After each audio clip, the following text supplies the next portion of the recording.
ভগবান শ্রীরামকৃষ্ণদেব বলছেন, যখন মানুষ পুজো করে তখন তিনটি জিনিস যদি ঠিক ঠিক হয় তাহলে পুজোটা সার্থক হয়। প্রথমটা কি? যিনি পুজো করবেন তার মনের মধ্যে সত্যিই পুজো করার ইচ্ছাটা রয়েছে, যে আমি পুজোটা করব এবং ভগবানের প্রীতির জন্যে করব। দ্বিতীয়, যিনি পুজো করছেন পূজারী, তিনি খুব আন্তরিকভাবে মন্ত্র উচ্চারণের মাধ্যমে এবং মন্ত্রগুলো যিনি বলছেন সেটা মানেটা বুঝে বুঝে বলছেন। আর তৃতীয় বলছেন যে মূর্তিটা পুজো করা হচ্ছে সেটা যেন সুন্দর হয়, যে যার দিকে তাকালে আর চোখ ফেরাতে ইচ্ছা করবে না। ওই তিনটি যদি সমান হলো, তা যিনি পুজো করাচ্ছেন, যিনি পুজো করছেন এবং যে মূর্তি, এই যে কথাগুলি বললেন, এই তিনটি যদি ঠিক ঠিকভাবে হয় সেই পুজোর সফল হবেই হবে। ভগবান শ্রীরামকৃষ্ণদেব এটি বলছেন। আর সুতরাং আকর্ষণ থাকতে হবে। শ্রীকৃষ্ণকে যে মূর্তিটা বড় আকর্ষণীয়, সেজন্য কত বছর হয়ে গেছে তবু কৃষ্ণকে মানুষ বলতে পারছে না। কারণ মানুষে ওই ছোট্ট ছোট্ট কৃষ্ণ মূর্তি নিয়ে বাচ্চারা খেলা করছে, কিন্তু আবার বয়স্করাও ওই কৃষ্ণ মূর্তি নিয়ে তারা পুজো করছেন। তা তখন উনি বলছেন যে দেখো, তসমাৎ সর্বত্মনা রাজন হরি সর্বত্র সর্বদা। এটাও মনে রাখতে হবে, তিনি সর্বত্র রয়েছেন, সর্বদা রয়েছেন, এটা নয় যে তিনি নেই। তথাপি তুমি কি করবে? তার কথা শুনবে, তার কথা তুমি বলবে, তার গুণগান করবে এবং তাকে মনে মনে স্মরণ করবে। এই তিনটি। তা প্রথম হচ্ছে শোনা, তারপরে বলা এবং তাকে স্মরণ করা, এই তিনটে। তা শোনাটা পরে যখন আমরা বলি তখন দেখা যায় ভুল বলছি। শুনেছি এক, বলবার সময় ঠিক ঠিক বলতে পারছি না, তার মানে ঠিক মতো বোঝা হয়নি, ঠিক মতো শোনা হয়নি, ভুল হয়ে যাচ্ছে। ওই জন্যে মন্ত্র যখন গুরু দেন, দেবার পর শিষ্যকে বলেন তুমি আমাকে বলো। গুরু কানে মন্ত্র দেন, দেবার পর বলেন আমার সামনে উচ্চারণ করো। কেন বলেন? তো বেশিরভাগ সময় দেখা যায় 1 সেকেন্ডের মধ্যে ভুলে যাচ্ছে। বলা হলো এইটা বলো, ওর সেটা 1 মুহূর্তের মধ্যে ভুলে গেল। কেননা মনটা এত চঞ্চল থাকে যে মুহূর্তে মন্ত্রটা, শব্দটা ওর কানে প্রবেশ করছে, সেই মুহূর্ত অন্য একটা কিছুতে চলে গেছে। সুতরাং ও একটা ইমাজিনারি শব্দ, এটা যদি গুরু না শুনতেন এবং রেকটিফাই না করতেন তাহলে আবার ভুল হয়ে যেত। সেই জন্যে বলছেন শ্রোতব্য। যখন শুনবে খুব মন দিয়ে শুনতে হবে, ঠিক ঠিকভাবে শুনতে হবে, তা না হলে ভুল হয়ে যাবে। আবার যখন বলছো তুমি, তখন আবার ঠিক ঠিকভাবে বলতে হবে, সেটা শুনে অন্যরা ভাববে হ্যাঁ ঠিক। আরও যদি খেয়াল করা যায়, মাস্টারমশাই ঠাকুরের কথা তাকে ঠাকুর নিজেই বলছেন, আচ্ছা ওইখানে আমি কিরম বললাম, এটা নয় যে তিনি অ্যাপ্রিসিয়েশন চাইছেন, ও ঠিক ঠিক বুঝেছে কি না। সেই জন্যে মাস্টারমশাইয়ের কাছ থেকে মাস্টারমশাই যখন বলতেন, আবার মাঝে মাঝে বলতেন হ্যাঁ ওইটা, আবার বলতেন না ওটা তো আমি বলিনি, আমি তো এইরকম বলেছি, কারেকশন করে দিচ্ছেন। কেন ঠিক জিনিসটা ঠিকভাবে না হলে ওটা ভুল হয়ে যায়। তখন শ্রোতব্য কীর্তিতব্যশ্চ স্মর্তব্য। এই যে স্মরণ করছি, যখন মনের মধ্যে যখন চিন্তাটা হচ্ছে, বালিশে মাথা দিয়ে শুয়ে ধীরে ধীরে ঘুমটা আসছে, কিন্তু ভগবানের নামটা চলছে ভেতরে, নামটা ঠিক একদম সুন্দর দেখতে পাচ্ছি, নামে সেই স্রোতটা চলেছে, ওই যে স্মরণ করছি, ওইটা আমার একেবারে সমস্ত মনটাকে শুদ্ধ করে দেয়। ওই জন্য পরিষ্কার করে দেয় মনটাকে। কেমন করে না, যখন আমি স্মরণ করি। সেই জন্যে যখন স্মরণটা খুবই বড় জিনিস, নিজের ভেতরে ভেতরে সারাক্ষণ মনের মধ্যে ওইটা যখন আমরা করছি, ওইটি খুব সুন্দর হয়। মনোযোগ সহকারে লীলা কথা শ্রবণ করা। আর লীলা কথা শ্রবণ কোনটা? লীলা মানে কি? বিভিন্ন ঘটনা ঘটছে এবং সেইগুলো খুব আনন্দের সঙ্গে ওই মানুষটা শুনছে এবং সেটাকে গ্রহণ করছে। তো কৃষ্ণ এখন তিনি যাচ্ছেন, শিশু কৃষ্ণ, তিনি গিয়ে ওই বাচ্চারা যেমন করে এটা ওটা নিয়ে পালাচ্ছেন, এই করছেন। তা সুতরাং কেউ কেউ আবার বলছে না এগুলো সমস্ত অন্যায়, আমাদের ভগবান কখনো চুরি করেননি। আর একজন এখন নানান রকমের ভক্ত, এখন আবার সে প্রচণ্ড হিন্দুত্ব হয়েছে, তো এখন সেই কারণে না, আমাদের ভগবান চুরি করেননি, এ কারা সব বলছে, ওরা বলছে। আচ্ছা, ওরাও কেন বলতে যাবে, ওরাও জানেও না। তো যাই হোক, আমরাই এতদিন ধরে বলছিলাম, তোমরা লাঠি টাঠি নিয়ে দেখালে, আর তাই বলবো না, আর কি করা।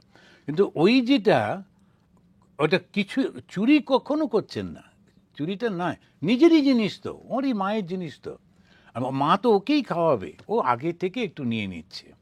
তো এইটা যে আমরা ছোটোবেলায় প্রায় সব বাচ্চারাই এরকম করে, রেখে দিলে এটা নিয়ে নেয়, ওটা এটা করে, সে করতেই থাকে। আর ওইটা না হলে মায়েরও আনন্দ হয় না। তো ছেলে চুপ করে বসে আছে পাথরের মতো, হাঁ করলো, খেয়ে নিল, এরকম মায়ের আনন্দ হয়? মায়ের আনন্দ হচ্ছে যখন ও দুষ্টুমি করছে তার মধ্যে। তো এই জন্যেই উনি বলছেন যে তুমি লীলা কথাটা শুনবে, কীর্তন করবে আর স্মরণ করবে। ভগবানের নাম স্মরণ ও শ্রবণ কীর্তনের দ্বারা কি হয়? মনটা পবিত্র হয়ে যায়। এটা একটা খুব সুন্দর। আমরা যে ভগবানকে আমরা স্মরণ করি, তার কথাটা সবসময় মনের মধ্যে চিন্তা করছি, কি হচ্ছে, আমার মনটা পবিত্র হয়ে যাচ্ছে। এটা কি করে পবিত্র হচ্ছে? তার কারণ ওই জগতের চিন্তা থেকে মনটা উইথড্র হচ্ছে, চলে আসছে। জগতে যত চিন্তা করব, জগতের নানান জিনিসের নিয়ে যত চিন্তা করতে থাকবো, অথচ জিনিসগুলো তো সত্যি সত্যি কিছু নেই, এগুলো হতেই থাকে, সিনেমার মতো, মুভির মতো হতেই থাকে। আর আমরা ওইটাকে নিয়ে এত ব্যস্ত হয়ে পড়ি, ওইটাকে সত্য মনে করে, আর সেটার মধ্যে গভীরে চলে যাই, নানা আমাদের এই প্রতিবাদ করতে হবে, এই করতে, সব ঠিকই আছে। কিন্তু যারা ঈশ্বরের দিকে মন দিয়েছেন তাদের দেখবেন সংখ্যা খুব কম। কেন না, তারা ওই জগতের ওই আকর্ষণ থেকে বেরিয়ে আসতে পেরেছেন, এবং সে বেরিয়ে এসে ওর অসার ব্যাপারটাকে বুঝে আর ওর মধ্যে প্রবেশ করছেন না। এই নয় ওদের মনটা পাথর হয়ে গেছে, এই নয় যে ওরা স্বার্থপর হয়ে গেছেন, এই নয় যে অন্যের দুঃখ কষ্টটাকে স্পর্শ করছে না, খুবই করছে। কিন্তু তিনি জানেন যে এইটার জন্যে আমি যতই চেষ্টা করি, এটা আমি পারবো না। আমরা যতটুকু প্রতিবাদ করবা, যতটুকু বলবা, ততটুকু বলছি ঠিকই, কিন্তু সারাক্ষণ ওই চিন্তাটা থাকলে তখন আমার মনের মধ্যে দাগ পড়ে যাবে।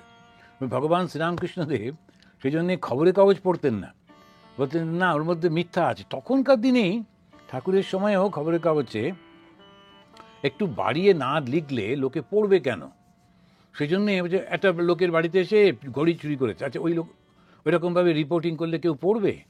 তখন সে বলবে গভীর রাত ছিল, বৃষ্টি পড়ছিল, পড়ুক আর না পড়ুক, এরকম দিতে হবে, এরকম করে টোরে তারপরে চুরি হয়েছে বলে তখন লোকেরা পড়বে। তো সেইভাবে আমাদের এই জগতে যত কিছু আমরা দেখি, কোনটা যে সত্য বোঝা খুব কঠিন, কেননা বেশিরভাগটাই আমরা অন্যের কথা শুনে চলি। তো রিপোর্টিংটা কে কিভাবে করছে বুঝতে পারা যায় না। আর দুটো নিউজ চ্যানেল দেখলে বোঝা যায় দুরকমভাবে বলছে। সুতরাং কোনটি সত্য? তাই বলছেন যে জগৎ থেকে মনটা যদি তুমি তুলে নাও, কিভাবে তুলে নেবে? মন তো এমনি এমনি থাকতে পারে না, কিছু না কিছু তাকে দিতে হবে। তখন তুমি তাকে কিভাবে দেবে? ভগবানের কথা তাকে দিচ্ছ। আর ভগবানের শুধু নাম করলে তো হয় না, লীলা। কি লীলা? যে তিনি এরকম করছেন, তিনি এরকম করছেন। যে কৃষ্ণের যে লীলা, শ্রীরামচন্দ্রের যে লীলা, এত কাহিনী, ওগুলোর মধ্যে ঢুকলে আর মনটা বেরোতে পারে না, ওর মধ্যেই চলতেই থাকে। তা সেটা বলছেন যে সেইটি করো, তাহলে মনটা পবিত্র হয়ে যাবে। আর যেই মনটা পবিত্র হয়ে যাবে, তখনই তুমি নিজেই ভগবান হয়ে গেলে। ভগবান শ্রীরামকৃষ্ণদেব বলছেন শুদ্ধ মন আর শুদ্ধ আত্মা একই। এবারে আরেকবার একটু বোঝা যাক, মনটাকে শুদ্ধ করতে হবে। কি করে শুদ্ধ করব?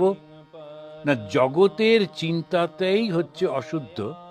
সুতরাং জগতের চিন্তা না করে আমি ঈশ্বরের চিন্তা করব।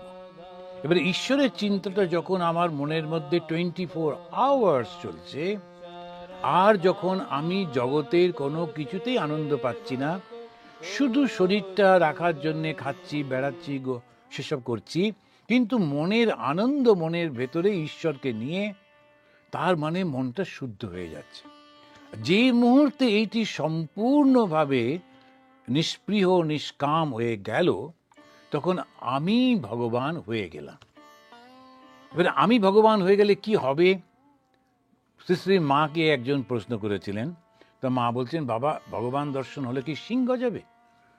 তা তো হবে না, কি হবে, ওই মানুষটা তখন এক ভালোবাসায় পরিপূর্ণ হয়ে যাবে। এই নয় ওর শরীরটা পাল্টে যাবে, ওর মাথায় একটা শিং গজাবে, কিংবা পেছনে সারাক্ষণ একটা আলোর চক্র ঘুরতে থাকবে, এরকম কোনো কিছুই হবে না। হবে যেটা, ওই মানুষটায় ভালোবাসা পরিপূর্ণ হয়ে যাবে, ও প্রত্যেকের কষ্টতে ও প্রার্থনা করবে, আর ওর মধ্যে কোনো স্বার্থপরতা থাকবে না। সেজন্য যখন লোকেরা জিজ্ঞেস করে আপনি কি ভগবানকে দেখেছেন, ঈশ্বরকে দেখেছেন, এখন জিজ্ঞেস করতে হবে তোমার ঈশ্বর সম্পর্কে ধারণাটা কি। সেই জন্য ঈশ্বর সম্পর্কে ধারণা না থাকলে এই প্রশ্নের উত্তর দেওয়া মুশকিল।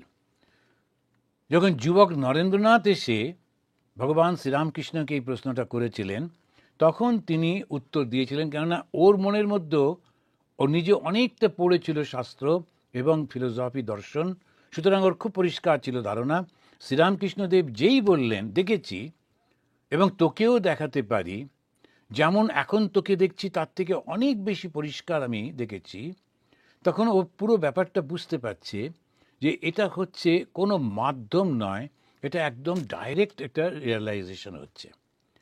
তা এই যে অনুভূতিটা হচ্ছে, এই অনুভূতিটা কোনো কিছুর মাধ্যমে আসছে না। আমরা যখন আয়নায় কোনো কিছু দেখি, তখনও অনেক কিছু থাকে যেটা ওই আয়নাটার দ্বারা আটকে যায়। আমরা যখন চশমার মধ্যে দিয়ে দেখছি, তখনও চোখের কন্ডিশনের ওপরে সেই দেখাটা অনেক পাল্টে যায়, ঠিক ঠিক সত্য সত্য দেখতে পাই না।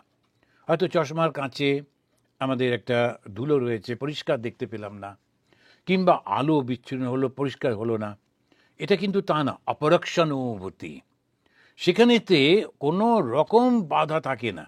সেই যে অনুভূতি হয় ঈশ্বর দর্শনের, তাই ঠাকুর বললেন তোকে যেমন দেখছি তার থেকে অনেক বেশি পরিষ্কার।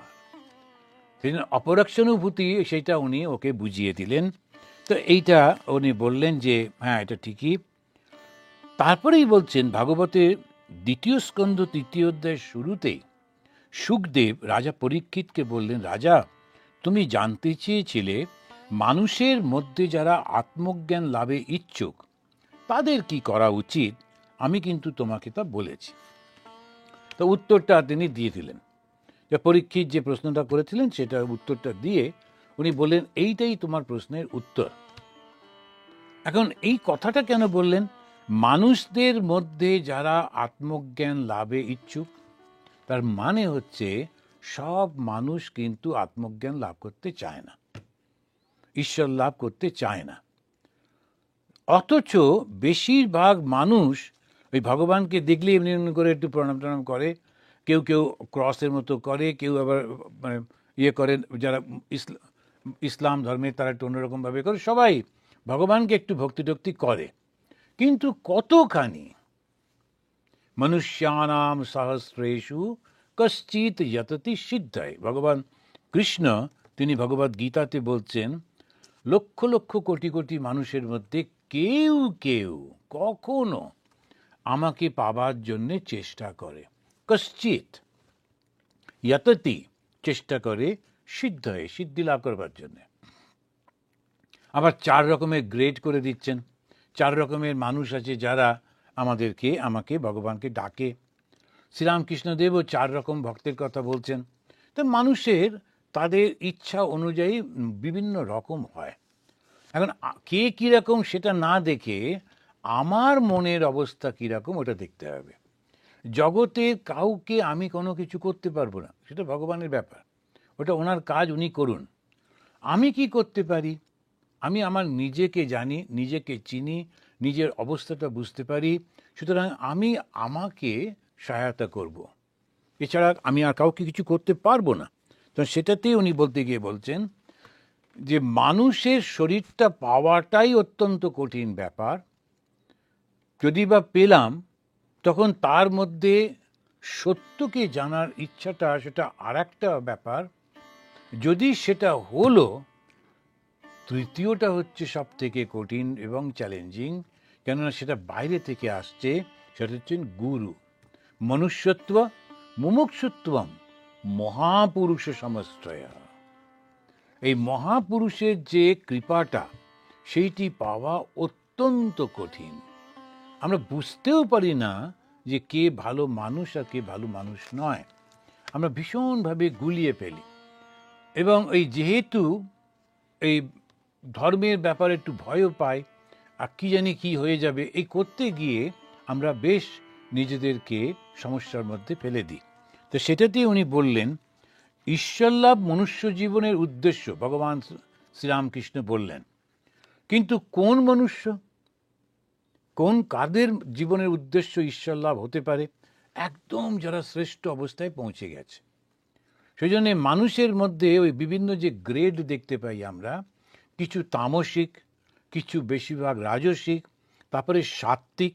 এই সাত্ত্বিক অবস্থায় পৌঁছে তার থেকেও বাইরে বেরিয়ে যেতে হবে। আমি সত্য কথা বলি, আমি কাউকে আঘাত করি না, আমি কখনো চুরি করি না। এই যে মানুষগুলি, এরা খুব ভালো মানুষ, কিন্তু লোকের প্রশংসা পাওয়ার ইচ্ছা আছে। সুতরাং সে কখনোই নিজের কর্তব্য কর্মটা সঠিকভাবে করে না। কেন? যদি এরকম করতে যায় তখন লোকেদের নিন্দার মধ্যে পড়তে পারে। ওইভাবে খুব মিষ্টি করতে হতে গিয়ে নিজের কর্তব্যটা করতে পারে না। নিজের কর্তব্য কর্ম যদি কঠিনও হয়, সেটা করতেই হবে। যেমন জাজ, সে যখন দেখল যে প্রমাণিত এই মানুষটি অন্যকে সে হত্যা করেছে, তখন তাকে ফাঁসির সাজা দিতে হবে। সে সময় বললো, না, আমার ছেলে মেয়ে রয়েছে, এই একটা মানুষকে আমি হত্যা করব, তাতে যদি আমার ক্ষতি হয়, দরকার নেই। আচ্ছা বলে তিনি কেসটা ছেড়ে দিলেন। দিয়ে বলে, না, আমি এই কেসটা করব না, অন্য কেউ করুক বাবা, হ্যাঁ, মৃত্যুটা আমি আর দিচ্ছি না। 2-5 মাস জেলে পাঠাতে পারি, কিন্তু ওর মধ্যে আমি মানুষ খুন করতে পারবো না। ভুল হয়ে গেল। কেন কি তিনি তার নিজের কর্তব্যটা করলেন না। তিনি যখন নিজে দেখেছেন যে না, ওর সত্যি সত্যি প্রমাণিত ওই মানুষটা আরেকজনকে অত্যাচার করেছে, খুন করেছে, এবং দেশের আইন অনুযায়ী ওর শাস্তিটা হওয়া উচিত, এবং সেইটি তিনি প্রয়োগ করবেন। কেননা ওই পজিশনটা তিনি নিজে গ্রহণ করেছেন, কেউ ওকে জোর করেনি জাজ হবার জন্যে, নিজেই গ্রহণ করেছেন। এখন যখন সেই কর্তব্যটা করবার সামনে কর্তব্য এসে গেল, তখন তিনি ব্যাকওয়ার্ড না, আমি এটার মধ্যে থাকবো না, কেন আমি বাপু ওই পাপটা করবো না। এটা পাপই করলেন উনি, ভুলই করে ফেললেন। তো সেই জন্যেই ওই ঠিক সময়ে ঠিক জিনিসটা বুঝতে কি করে পারা যাবে, না আমি কোনো অন্যায় করছি না, আমি শুধু কর্তব্য কর্ম করছি, আমার নিজের এর মধ্যে কোনো কিচ্ছু নেই। অর্জুনও যখন এরকমভাবে ভাবছিল যে আমি করছি, তখন ভগবান বললেন, না, তুমি করছো না, এটা আমি সব করে রেখেছি, শুধু তোমাকে দিয়ে এইটা করাচ্ছি। আমরা প্রত্যেকে যে যা কর্ম করি, একদম নিশ্চিত জানবেন এগুলি সমস্ত আমাদের জন্য ভগবান আগেই করে রেখে শুধু আমাকে ওর মধ্যে বসিয়ে দিয়েছে। দিয়ে কেউ ভালো গায়ক হচ্ছে, কেউ ভালো মুভি আর্টিস্ট হচ্ছে, কেউ ভালো নেতা হচ্ছে, কেউ ভালো বক্তা হচ্ছে, কিন্তু বেচারি জানে না ও কিন্তু কিছু করছে না, পেছন থেকে সমস্ত কিছু ভগবান করে দিয়েছেন। দিয়ে উনি খুব খুশি যে আচ্ছা ওর মধ্যে, আর আমাকে সমস্যায় ফেলে দিচ্ছেন। আমি ভাবছি যে আমি করছি, করে আবার ওই হাততালিতে ভীষণ মুগ্ধ হয়ে আমার অহংকার হলো। তখন আমি আবার যেখানে যাচ্ছি সেখানে বডিগার্ডটা নিয়ে যাচ্ছি, তার মধ্যে থেকে হাত নাড়ছি, সো করে টোরে বিরাট একটা অহংকার হয়ে টয়ে আবার ব্যাক টু স্কোয়ার ওয়ান। আর ঠাকুর খুব খুশি, যাক আবার একটাকে ধরেছি আবার। এই জন্য এই খেলার মধ্যে থেকে বেরোনো ভীষণ কঠিন। ঠাকুরের কথা দেখবেন আছে, বুড়ি ছোঁয়া। এখন একটা নানান রকমভাবে খেলে, তো একজন মাঝখানে বসে থাকে, সে হচ্ছে বুড়ি। ওকে গিয়ে যে ছুঁয়ে দেবে সে মুক্ত হয়ে গেল, এবং ও যাতে ছুঁতে না পারে তার জন্য কিছু তারা দাঁড়িয়ে থাকে অপোজিশন প্লেয়ার, যারা যেই ঢুকতে চেষ্টা করে গোলটার মধ্যে, ওরা ওকে টাচ করে দেয়, ছুঁয়ে দিলে সে আবার যে খেলতে হবে। তো ওই কিছুতে এখন বুড়ি চান না যে সবাই এসে ছুঁয়ে দিক, তাহলে তো খেলাটা হয়েই গেল। সেই জন্যেই তো ওইগুলো সব হার্ডেলগুলো রেখেছেন। তো এখানে বুড়ি হচ্ছেন ভগবান, আর তিনিই খেলাটা সৃষ্টি করেছেন, আবার তিনিই নিজের রূপে বিভিন্ন রূপে খেলতে আসছেন, আর তিনি বাধা হয়ে দাঁড়াচ্ছেন। ওর বাধাটা কি? ওই মায়াটা। কোনটা মায়া? ওই অহংকারটা। কি অহংকার? আমি কোত্থেকে ভালো ভালো কথা বলছি, আমি নিজে তো কোনো কিছু করিনি, কতগুলো বই পড়েছে। এই বইগুলো কারা লিখেছে? ঋষিরা। তাদের সেই জ্ঞানটা কে দিয়েছেন? ভগবান দিয়েছেন। তাহলে ভগবানের দেওয়া জ্ঞান আর একজন লিখে টিকে দিয়েছে, সেইটা আমরা পড়ে সেইটি বলে আমি আমার পিঠে হাত দিচ্ছি, খুব ব্যাটিং করছি, দেখো আমি কত বড় বক্তা। আচ্ছা, এর মতো বোকা ছাড়া আর কেউ আছে? শুধু সেইটাই হচ্ছে মুশকিলটা, হচ্ছে ওইটাই। একজন সুন্দর করে সুর তৈরি করে দিল, একজন কথাগুলো দিল, তারপরে আরেকজন সুন্দর করে বলে দিল এইটা সা পা এরকম করে গান করো, আমি করে তারপরে আমি গায়ক হলাম, গায়িকা হলাম, বিরাট নাম ডাক হলো। শুধু গলার সুরটা ছাড়া আমার কি আছে? ওইটা কে দিয়েছেন? ভগবান দিয়েছেন। যে কোনো মুহূর্তে ওই গলার সুর চলে যেতে পারে। এইরকমভাবে যখন এই বিচার করি, তখন দেখা যাবে সত্যি সত্যি আমাদের কিন্তু কিচ্ছুটি নেই। আমরা এত অসহায়, একেবারে ওই যে দড়িতে বাঁধা যে ইয়েগুলো, খেলনাগুলো থাকে, দড়ি দিয়ে সে খেলায়, যে লোকটি খেলাচ্ছে তার হাতে 10টা আঙুলের 10টা সুতো বাঁধা, আর 10টা ক্যারেক্টার তারা ঝুলছে, তারা তরোয়াল নিয়ে যুদ্ধ করছে, এর সঙ্গেও ভালোবাসা ভাব হচ্ছে, কত রকম কত কি হচ্ছে। ওরা ভাবছে আমরা করছি, যারা দর্শক সামনে বসে আছে ওরা দেখছে, বিশাল আনন্দ হচ্ছে, কিন্তু ও পেছনে বসে বসে ওই পুতুল খেলিয়ে যাচ্ছে। সেজন্য এইটি যেই বুঝে গেল, তখন বলে না আমি আর ওর মধ্যে নেই, আমি এর সঙ্গে থাকবো না। ওই তাকেই বলা হচ্ছে মুমুক্ষুতা। এই মুমুক্ষুতা যেই এসে গেল, না আমি আর ওই দড়ির বাঁধনের মধ্যে নেই, আমি এবারে তোমার কাছে চলে যাব, তখন ভগবান শ্রীরামকৃষ্ণদেব বললেন ঠিক করেছ, ঈশ্বর লাভই মনুষ্য জীবনের উদ্দেশ্য। আর ঈশ্বরটি কে? তিনি হচ্ছেন আনন্দ স্বরূপ। এবারে শ্রী শুকদেব তিনি বর্ণনা করছেন বিভিন্ন বাসনা পূরণের জন্যে বিভিন্ন দেবতার পূজা। তারপর মনুষ্যকুলকে স্মরণ করিয়ে দিয়ে বলছেন, আয়ু হরতি বৈ পুংসাম উদন অস্তম চ যঞ্চ আসৌ তস্য তে যৎ শনো নীত উত্তম শ্লোক বার্তায়া। 17 নম্বর শ্লোকে তিনি বলছেন যে সূর্য উদিত হয় আর অস্ত যায়, একটা করে দিন আসে, একটা করে রাত, আর প্রতিদিন আমাদের একটা করে আয়ু কমে যায়। আমরা বুঝতেই পারি না, একটু একটু করে ভগবান আয়ুটা উনিই দিয়েছেন, 100 বছর বাঁচবে, আর প্রতিদিন এক এক করে করে উঠিয়ে নিচ্ছেন। আরে কি উৎপাত! এখন এইটা যে যখন আমাদের 100 বছর দিয়েছ, তারপর আবার নিয়ে নিচ্ছ কেন? কিন্তু না, ওটাই খেলা। 100 বছর দেওয়ার পর উনি বলেন এইগুলো হচ্ছে, যদি করো কষ্ট পাবে, এইগুলো করলে আনন্দ হবে। উনি দুষ্টু লোক তৈরি করলেন, উনি সৎ লোক তৈরি করলেন, করে তাদেরকে পাঠিয়ে দিলেন। তারা কেউ এসে আমাদেরকে শেখালো না না, চুরি টুরি করে পয়সা রোজগার করে আরামসে আমরা বাঁচতে পারি। আবার কেউ কেউ বললো না, ওটা আমরা কখনো করবো না ইত্যাদি। দুরকমই ভগবানই দিলেন, দিয়ে দেখছেন আমি কোনটা করি। এবারে আমার উপরে ওই দায়িত্বটা ছেড়ে দিচ্ছেন।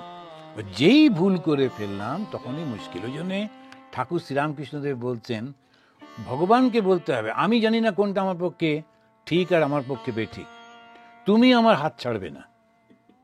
ওই বাবা যদি ছেলের হাত ধরে থাকে, তাহলে ছেলের পড়ে যাবার কোনো চান্স নেই। কিন্তু ছেলে যদি বাবার হাত ধরে, কখনো কখনো ভুলে হাতটা ছেড়ে দিয়ে দুম করে পড়ে যেতে পারে। সেজন্য আমি ঠিক করব বলতে গেলে ভুল হয়ে যায়। তাই না হম তুহু তুহু, আমি নয় তুমি তুমি, এইভাবে ঈশ্বরের ওপর সম্পূর্ণভাবে নির্ভর করা। আর সৃষ্টি ভগবানকে যদি মা রূপে কল্পনা করি, তাহলে বলতে হয় তুমি সর্বদা আমাকে তোমার কোলের শিশু করে রেখো, আমি হব মা তোর কোলের ছেলে বলে একটা গানও ছিল, আমি হব মা তোর কোলের ছেলে। এখন এই কোলের ছেলে হলে সুবিধে, আমাকে কিছু করতে হচ্ছে না, যা করবে মা করবে।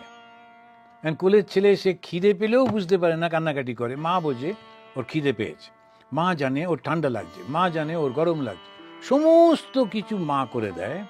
সুতরাং আমার কোনো কিছু করতে হচ্ছে না। আর যেহেতু আমি কিছু করছি না, আমার কর্মফল হচ্ছে না, আর যেই কর্মফল হচ্ছে না, আমার কোনো বন্ধন নেই। যদি কোনো ভুল হয় সেটা মা বুঝবে। এইটাইতে উনি ভাই বলছেন আয়ু হরতি বৈ পুংসাম। হে মানুষ, তুমি কি দেখেছো রোজ একটা করে দিন তোমার চলে যাচ্ছে, তখন আয়ুটা হরণ করে নিচ্ছে একজন একটা করে। উদান অস্তম চ যঞ্চ অসৌ, এই যে একবার করে উদয় হচ্ছে একবার করে অস্ত্র যাচ্ছে, ওই সূর্য তোমার একটা করে দিন চলে যাচ্ছে। তস্য তে যৎ শনো নীত, তাই তাকে স্মরণ করো। উত্তম শ্লোক বর্তয়া, সুতরাং তুমি তাকে স্মরণ করো। কাকে? উত্তম শ্লোক। উত্তম শ্লোক ভগবানকে বলা হয় উত্তম শ্লোক। তাকে সর্বদা স্মরণ করো। প্রতি মুহূর্তে জীবন চলে যাচ্ছে। আমরা যদি 24 ঘন্টাকে লক্ষ্য করে দেখি, হার্ডলি আমরা ঠিক 10 মিনিট ভগবানকে স্মরণ করি। 24 মিনিটও না, 24 ঘন্টার মধ্যে 24টা মিনিটও ঠিক মতো স্মরণ করি না। এই 10টা মিনিট হয়তো একটু একটু করি, তাও কতখানি আন্তরিকভাবে সেটাও ঠিক নেই। মানে কীরকম ভয়ঙ্কর অবস্থা। এখন সেই জন্যে আমাদেরকে খুব মনে রাখতে হবে, একটা করে দিন চলে যাচ্ছে মানে কিন্তু একদম মাইনাস হয়ে যাচ্ছে।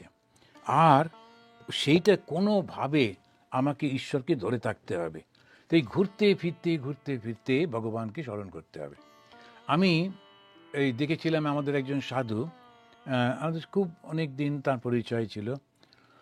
পোর্টল্যান্ডে তিনি ইনচার্জ ছিলেন। তো আমি শান্তরূপানন্দজি, তো ওনার ব্রেন একটু টিউমার হয়েছিল, পরে ওটা খারাপ গেল। তো মহারাজ কিন্তু সদা খুব হাসি খুশি থাকতেন, সবসময় মজা টজা করতেন।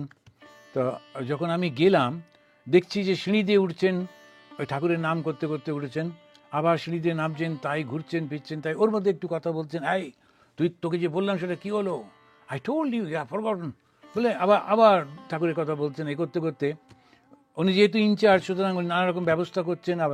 আর আমাকে বলেন, শোনো তুমি, দুটো কিচেন আছে, বলছে ওই কিচেনে যেও না, ওরা নিজেদের মতো করে রান্না করে, ওরা করুক গে, আমি তোমাকে রান্না করে দিচ্ছি। উনি আমার জন্যেই রান্না করছেন, গল্প করছেন, আবার ঠাকুরের নাম কিছুতেই বন্ধ করছেন না। তাই বললাম, মহারাজ আপনি সারাক্ষণ এরকম করেন? বলে, জানো না কখন যে এসে যাবে না বোঝা মুশকিল, কেননা একেবারে মাথায় করে নিয়ে ঘুরছি, তো কখন যে এটা এসে যাবে, মাথার মধ্যে ক্যান্সার হয়েছে, কখন কি হয় কিছু ঠিক নেই। তো সেই কারণে যতক্ষণ শরীর আছে, মন আছে, বাস ঠাকুরের নামটা করে যাচ্ছে। তো ওই যে নামটা উনি জোরে জোরে করছেন, জয় রামকৃষ্ণ বলেই যাচ্ছেন। রামকৃষ্ণ শব্দের সঙ্গে সঙ্গে আমাদের দেবতা শ্রীরামকৃষ্ণ, তো মনের মধ্যে ঝঙ্কারটা আসছে, আবার এদিকে এটা ওটা করছেন, কিন্তু ওটা ঠিক আছে, ভুলছেন না। এখন এই যেটা, সেই জন্যই ওনাকে বলছেন আয়ু হরতি বৈ পুংসান। পুংসান মানে পুরুষ মানুষকে বলা হচ্ছেন, কিন্তু আসলে মানবকে বলা হচ্ছে, মানবী, যে জানো প্রতিদিন একটা করে দিন যাচ্ছে, তো শনোনীত, একদম সময়টা এসে যাচ্ছে। উত্তম শ্লোক বার্তয়া, তোমরা এই ভগবানের স্মরণ করো। মানুষ কি করবে? ভগবানের কথা স্মরণ করে দিন যাপন করবে। তা না হলে তার মানুষের জীবন সার্থক হবে না। তো কি হবে? শুধু বেঁচে থাকাটাই কি একমাত্র? তো সে তো গাছপালা পশু পাখির মতো জীবন আছে, তারাও তো বেঁচে থাকে। তারপরে বেশ কয়েকটি শ্লোকে সুন্দর করে বোঝাচ্ছেন আমাদের এই শরীর, আমাদের এই মন, আমাদের এই ইন্দ্রিয়গুলো ভগবৎ সেবাতে চিন্তায় যদি নিয়োজিত না হয়, তাহলে ওদের কোনো দাম নেই। শুধু বেঁচে থাকাই কি মানুষের উদ্দেশ্য? তখন এই 18 নম্বর শ্লোকে বলছেন, তরাবা কিম না জীবন্তি। তরাবা মানে তরু, ওই গাছপালা, ওরাও কি বেঁচে নেই? ওরাও তো বেঁচে রয়েছে। তুমি কি ওই রকম একটা জীবন চাও? দীর্ঘদিন ধরে বেঁচে আছে, 125 বছর, 130 বছর, লোল ও চর্মা এক জায়গায় বসে আছে, ওই 130 নিয়ে করবোটা কি? সেই জন্যে ওইরকমভাবে ওই জীবন নয় আমাদের, যেটা দরকার, যেটা যত দিন বাঁচব শেষ মুহূর্ত পর্যন্ত যেন হে ঈশ্বর আমি তোমার কাজগুলো করতে পারি।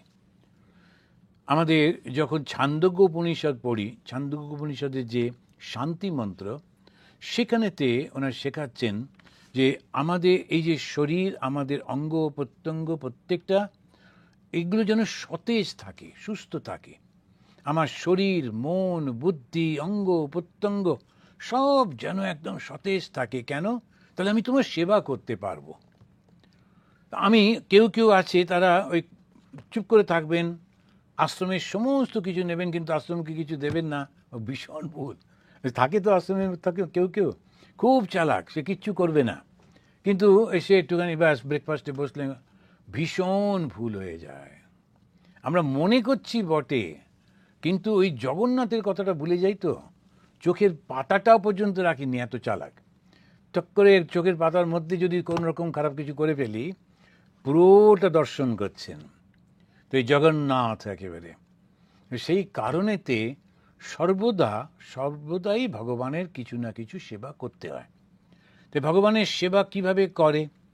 তো যারা সন্ন্যাসী যারা আছে, শরীর দিয়ে, মন দিয়ে, বুদ্ধি দিয়ে সদা সর্বদা ভগবানের সেবা করে। কোন ভগবানের সেবা করে? যেহেতু এক একটা সময় এক একটা পরিস্থিতি হয়, তখন সেই জন্যে রামচন্দ্রের সময় এক ধরনের পরিস্থিতি, কৃষ্ণের সময় এক ধরনের পরিস্থিতি, শ্রীরামকৃষ্ণদেবের সময় যে পরিস্থিতি, সেটা খুব একটা অদ্ভুত পরিস্থিতি। সেটা কীরকম? সেটা হচ্ছে দারিদ্র। মানুষ, এক ধরনের মানুষ, তারা অন্য মানুষকে যে মেরে ফেলছে তা না, কিন্তু তাদেরকে কিছুতেই শিক্ষা দেবে না, কিছুতেই তাদের নিজের পায়েতে দাঁড়াতে দেবে না, তাদেরকে ওই রকমভাবে গরিব গরিব করে রেখে দেবে, যাদের সে একটু রাজা রাজা হতে পারে। আমি তোমাকে দিচ্ছি, আমি খেতে দেবো, তোমার নিজের কিছু করবার কি দরকার, যেটা বলবো সেটা করো, এরকম করতে থাকে। নিজের অহংকার, স্যাটিসফ্যাকশন এটা করছে। তাহলে এটা আমরা কি করে তখন তাদের মধ্যে সেবা করব? তখন স্বামীজি বললেন, শিক্ষাটা দিলেই সব হয়ে যাবে। Education is the panacea of all evils. ওই শিক্ষাটা দিতে হবে। ওই শিক্ষা যখন দেওয়া হলো, ও তখন বুঝলো না আমি তো এটা পারবো, আমি কেন হাত পাততে যাব। তার সঙ্গে সঙ্গে আত্মবিশ্বাস দেওয়া। ওই জন্য আমাদের রামকৃষ্ণ মিশনে ওই শিক্ষাটা দেওয়ার জন্যে বিভিন্ন জায়গাতে স্কুল হলো, কলেজ হলো। কেননা আমাদের দেশের সরকার ঠিক পেরে উঠছিল না, সবে সবে ইয়েটা স্বাধীনতা পেয়েছে, সেজন্য কতটা করবে। আমরা ওই জন্যে রামকৃষ্ণ মিশনের সাধুরা ভগবানের সেবা করছেন কিভাবে? স্কুলের মধ্যে দিয়ে, কলেজের মধ্যে দিয়ে, বিভিন্ন রকম শিক্ষার মধ্যে দিয়ে করছেন। অনাথ আশ্রম, এই সেই, তার সঙ্গে সঙ্গে অন্যান্য অনেক কিছু রয়েছে। কিন্তু যিনি করছেন তাকে খুব সাবধানে করতে হয়। এই কারণে আমি মোটেই কোনো গরিবকে সেবা করছি না, আমি একদম জীবন্ত ভগবানের সেবা করছি। ওই ভগবান আমার কাছে ওই রূপে এসেছে, এই ভাবটা যদি না থাকে তাহলে ভুল হয়ে যাবে। দেখতে সেই খুব গরিব, সে চোখ তুলে তাকাতে পারে না, এইরকম মানুষদেরকে আমাদের খুব পছন্দ হয়। তো সে একটা গান ছিল, মনে আছে?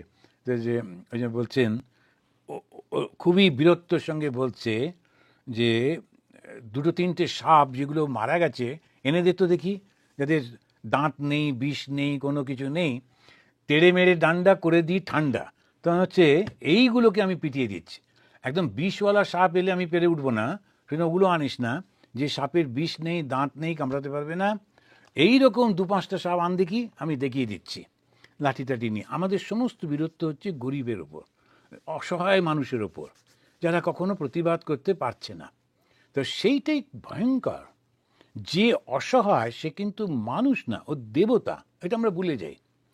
এবং যেই তার উপর অত্যাচার হয় সেটা ডাইরেক্টলি ভগবানের শরীরে আঘাত করে। ওই কারণে তো এইগুলো মনে রাখতে হয়। আমরা তো কর্মফলগুলো বুঝতে পারি না। এখন যে চোখের সামনে যখন কষ্ট দেখি, মনে হয় আহারে ওর কষ্ট হচ্ছে, কিন্তু কেন হচ্ছে ওর কষ্ট? কারণ আগে ও কিছু একটা করেছে, সেটা এই হচ্ছে, এইভাবে চলতে থাকে। তো আমাদের কি করতে হবে? আমরা কি গাছপালার মতো বেঁচে থাকবো? তরব কিম নজীবন্তী। তিনি বলছেন যে এই যে গাছগুলো কি বেঁচে নেই? ওরাও তো বেঁচে আছে। তুমি কি ওইভাবে বাঁচতে চাও? না।